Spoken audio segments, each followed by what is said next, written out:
देखो बाबू, अगला क्वेश्चन ये है यहाँ पे कि √2 और √5 के बीच एक अपरिमेय संख्या और दो अपरिमेय संख्या निकाले। एक में ए में है एक अपरिमेय संख्या निकालेला और बी में कह रहा है दो अपरिमेय संख्या। तो कुछ भी नहीं करना, ये दोनों अपरिमेय है कि नहीं है? तो पहला अपरिमेय संख्या है ना, दोनों के बीच का क्या हो जाएगा? तो दोनों को जोड़ करके और 2 से डिवाइड कर देंगे तो दोनों के बीच ना आएगा। आएगा कि नहीं आएगा? ये चीज हो गया।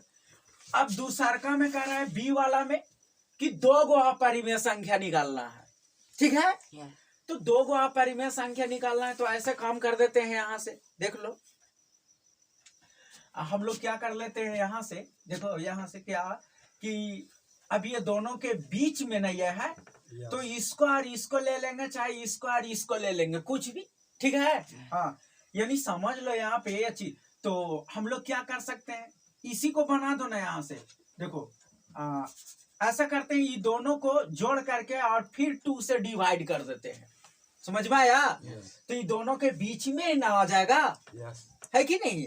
या ये दोनों को प्लस करके और बटा डिवाइड 2 कर देते हैं तो हो जाएगा, ठीक है? और नहीं तो अगर जनरली ऐसे भी मान है तो ये दोनों जो है ना, ये दोनों के बीच में है कि नहीं है? ठीक है? तो यहाँ पे कुछ और कर देते हैं। अगर मान लिया जाए, ऐसे सोच लेते हैं यहाँ से, है ना, ये √2 है तो देख लो यहाँ से इसको में 2 से मल्टीप्लाई कर देते हैं और प्लस कितना हो जाएगा? √5 और यहाँ पे 3 कर दो, 4 कर दो, 5 कर दो तो ये दोनों के बीच में ना आ जाएगा। चलो यहाँ से हम 5 कर देते हैं। समझ में आया?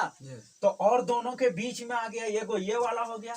एक और कर देते हैं, अब नहीं है तो √2 लिख देते हैं और यहाँ पे क्या है 2 लिख देते हैं, √5 हो गया। अब बटा 3 कर दो, 4 कर दो, 5 कर दो, 6 कर दो, कुछ भी करो ना, ये दोनों के बीच में ही ना आ जाएगा। जैसी बाटा में हम बढ़ावे ना तो इसको छोटा ना कर देगा। तो यहाँ से मान लेते हैं कि 3 कर दिए तो ये हो गया 2। नहीं समझा? तो इस प्रकार से भी लिख सकते हैं। एक में 3 भी कर देगा तो भी चलेगा, ठीक है? ये चीज हो गया। तो इस प्रकार से तो ये दोनों के बीच में ये एक अपरिमेय संख्या हो गया, ये 2 गो अपरिमेय संख्या हो गया, ठीक है? बहुत सहाय सब।